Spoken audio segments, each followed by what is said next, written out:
soit le prétexte à des provocations dont le seul but serait de lui imputer de nouvelles infractions, a estimé, après concertation, de conseiller à M. Ousmane Sonko de déférer à la convocation de demain matin. L'honorable député Ousmane Sonko a pris acte de ce conseil et avisera. Fait à Dakar le 2 mars 2021 par Maître Massokhna Kane, Maître Ciré Clédor Ly, Maître Cheikh Khoureyssi Ba, Maître Demba Ciré Bathily, Maître Youssoufa Camara, Maître Joseph Étienne Dione, Maître Mouhamadou Bamba Cissé, Maître Ousseynou Ngom, Maître Noumbé Wane et enfin Maître Djibi Diagne. Je vous remercie de votre aimable attention et je passe la parole au doyen Massokhna Kane.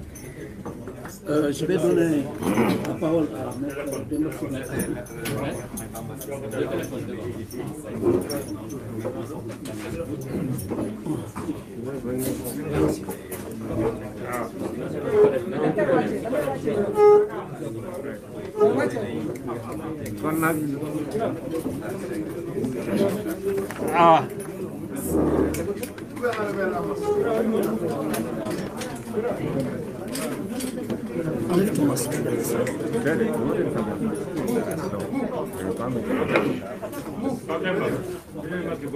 Vous voulez que je m'expose?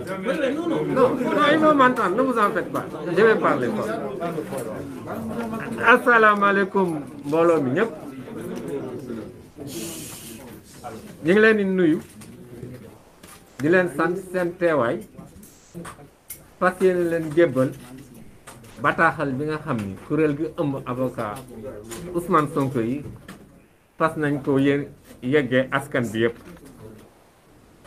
Comme ni ngeen ko xamee l'honorable député Ousmane Sonko jot na ci juge d'instruction 8e cabinet bu tribunal de grande instance hors classe de Dakar convocation boo xam ni le 3 mars su amee à 9h war na fa dem ci biir convocation boobu nag lañ ci bind rek mooy ngir mbir mu ko soxal.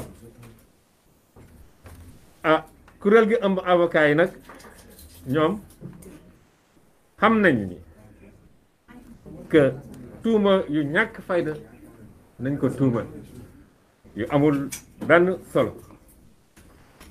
Gis nañu xam nañu itam ni mbir mi ba mu tàmbalee ba léegi yeggul fenn mais gis nañ ci ay jalgati yoon yu bari mooy li ngeen génn fan yi maanaam tekki maanaam kiraayam ak yeneen loolu nag comme ci wàllu yoon la fas yéene nañ ci àddu topp ko ci wàllu yoon.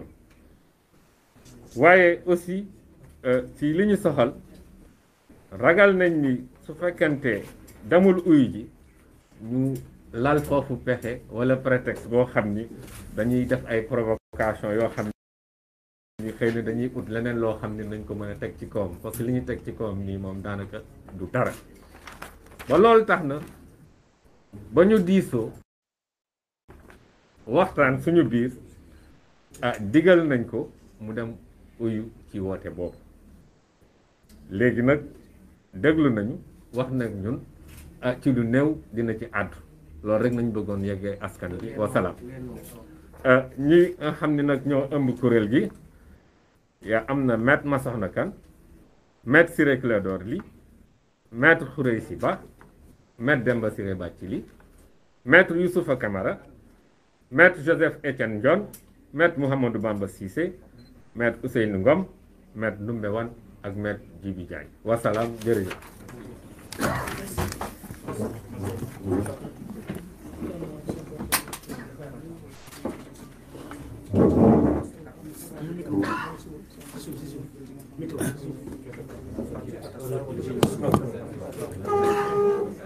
Voilà.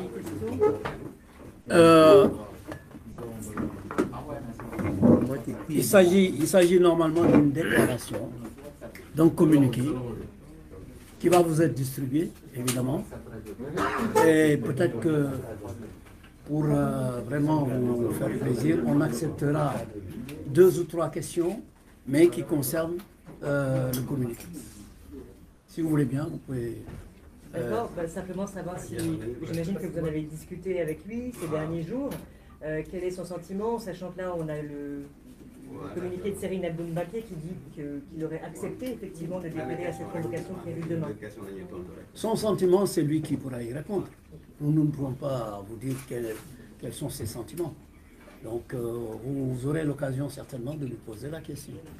Et nous, pour le moment, ce sont les avocats qui se sont concertés avec leurs clients et qui lui ont donné un conseil. Maintenant, il avisera comme il l'a dit. Voilà. Est-ce que vous pensez qu'il pourrait être passé sous le mandat de dépôt de sa réponse devant le juge? Nous ne pouvons pas répondre à cette question. Vous verrez ce qui va se passer demain. Votre ligne de défense, c'est quoi? Comment? Votre ligne de défense, c'est ça? Ah non, ça, on ne peut pas, on ne peut pas dévoiler sa ligne de défense avant la bataille, évidemment. Ousmane Sonko avait dit qu'il récusait le juge d'instruction en question. Finalement, ça n'est plus d'actualité. Il avait dit qu'il ne répondrait pas à une convocation. Qu'est-ce qui fait qu'il pourrait changer d'avis? Vous savez, le communiqué non seulement répond à cette question, mais M. Sonko lui-même, certainement, s'expliquera sur la position qu'il va prendre. Donc, on ne peut pas vous dire, nous, à ce stade, s'il va déférer ou s'il ne va pas déférer. C'est lui seul qui pourra y répondre. Je pense... va prendre la parole tout à l'heure. Ah, je le pense, oui, je le pense, parce que... je pense qu'il va certainement prendre la parole d'ici demain, Inch'Allah. Vous serez édifié, dans tous les cas. Bon, nous savons que vous êtes très vigilants, mais vous aurez tout ce qu'il faut comme information. Maintenant, on va vous distribuer le communiqué. Vous pourrez exploiter. Voilà.